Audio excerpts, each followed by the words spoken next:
Hello YouTubers, this is Olympia Yo once more coming to you with a deck profile of my Gate Heroes. This deck's been very successful for me. It's a little bit different to what some people play, but it just seems to work, so I might as well jump straight in. First off, we have Element Hero Stratos, standard hero deck. We need to use Stratos. 2 Alias is what I use, standard. A lot of these are going to be quite standard, so there's no real much explanation needed. 2 Voltic, a lot of people say run 3, but I prefer 2. If you don't know his effect, when he inflicts battle damage by summon one of your element hero monsters from out of play, so you reuse him with Stratos and obviously the other Voltic if you've banished it for other OTKs. 2 Bubman, I know secret and common, but what are you going to do? Bubman is just awesome.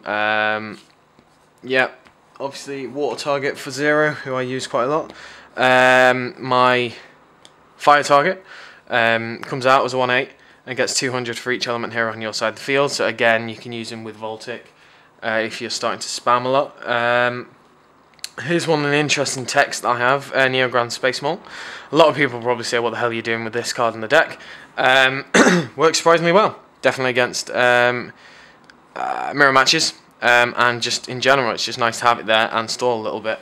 And a lot of people get very thrown off by it, and I quite like having different decks and different variations, so having that certainly gives it a bit of an element of surprise. Yep, so 2 Swift Scarecrow. This deck's very kind of like OTK, and well, most of the time that's how I play it, and it's quite nice to just sit there and wait and leave, kind of like let your opponent kind of guess, see what you're trying to do. You drop Swift Scarecrow, and you haven't really done anything yet. They're going to get very confused as to what you're doing, and kind of very standard in this format.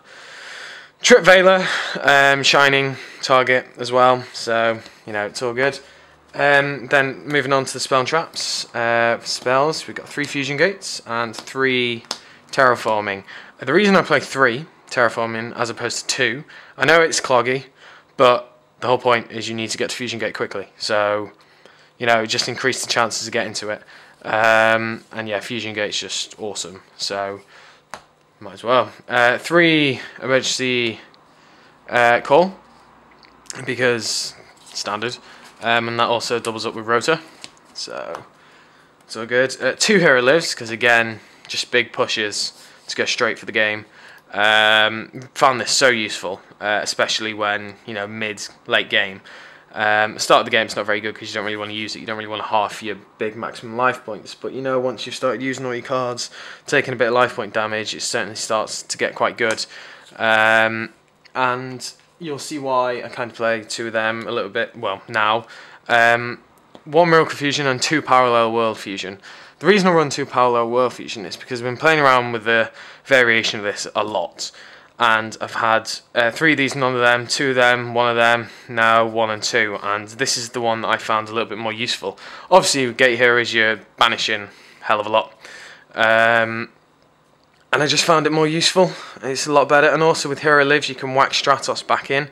Well, with this you can whack Stratos back in for the Hero Lives target if it all goes tits up. So yeah, that's what I prefer. That's how I run it, and it's been working very well, to be honest. Sorry, I'm losing my voice a little bit, long day.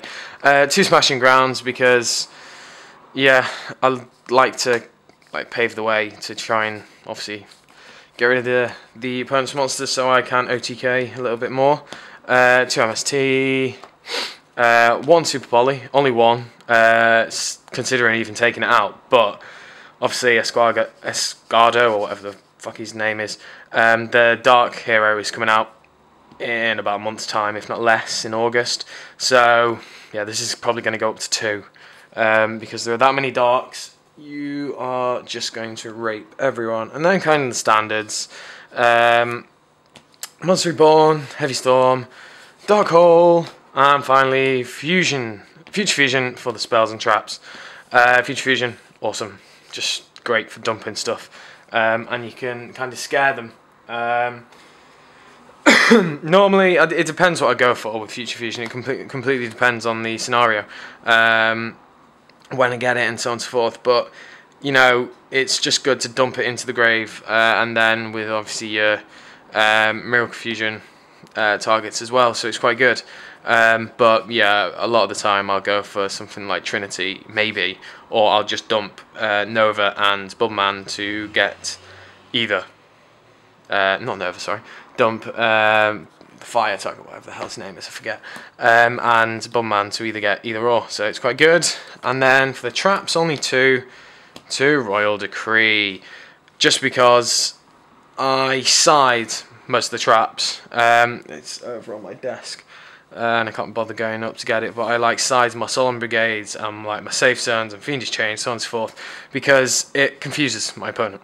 The amount of times that I have had shown them Royal Decree and they've never had anything, then they side out everything, maybe leave an MST in, and I side out these Royal Decrees and then side out a couple of other things depending on the matchup, and put in like my Solemn Warnings and my Fiendish Chains and everything like that. It confuses the hell out of them, and they're left with being completely vulnerable. And you know, if I've won game 1, I'm probably going to win game 2 unless I open up jank. Yeah, so I really should get the extra deck. Extra deck is obviously not Gauze. This is my Gauze token that I made. 3 Shining, standard. Shining's boss. 2-0, Zero's boss. Nova Master, he's awesome. And got 2 Adoration. This was originally when I was running my malicious version of the deck. So I'm keeping him in. He's alright, he's good, but he's probably gonna go down to 0. 2 Gaia, because the Swift Scarecrow and the Grand Mole. Tornado, obviously, because of Stratos. Trinity, because Trinity is awesome. It's just good for bringing out, it destroys their mains. If you bring him out, 5,000 attack, Zen is on the field, attack 1, 2, 3, game. Game for Zen mains, so, you know, Zen mains ain't gonna live. And, Mexies. Blade armor for the pushes. Jin for kind of safety, and also Utopia for safety as well. But yeah, so that's my Gate Hero version of the deck. It's a bit random, certainly, but it works very well. So yeah, like, comment, subscribe, do whatever the hell you want. Let me know what you think. And yeah, as I promised, more deck profiles coming up soon. I'm going back home this week to one of my mates, and he's me and him originally started back in the day, like when the first cards came out, so it'd be good to just chill with him for like a week and talk about new cards and strategies and all that, and obviously the ban list. I don't know if I'm going to do a ban list video, my predictions, because what's the point? It's just Konami do whatever the fuck they want, so obviously it's their company, they do what the fuck they want, and it's they call the meta. So as much as I want, like for example, Future Fusion to go, Hunter to go, you know, all them, the wind up loop needs to go, because Gishki loop's going to come in, and having a meta with 2 ridiculous loops is just going to be stupid. So if they don't hit the wind-up loop and the Gishki loop comes in and those 2 run rampant, I'm going to stop until it goes, because I'm not playing a format where I have to, if I want to play competitively, I have to play shit, and you know, I have to just conform to this crappy loop. So, you know, if I was gonna, I quite like Gishkis in a sense, but I prefer to do the control version instead of just the herb derp hand discard derp. So yeah, catch you guys later. Cheers for watching.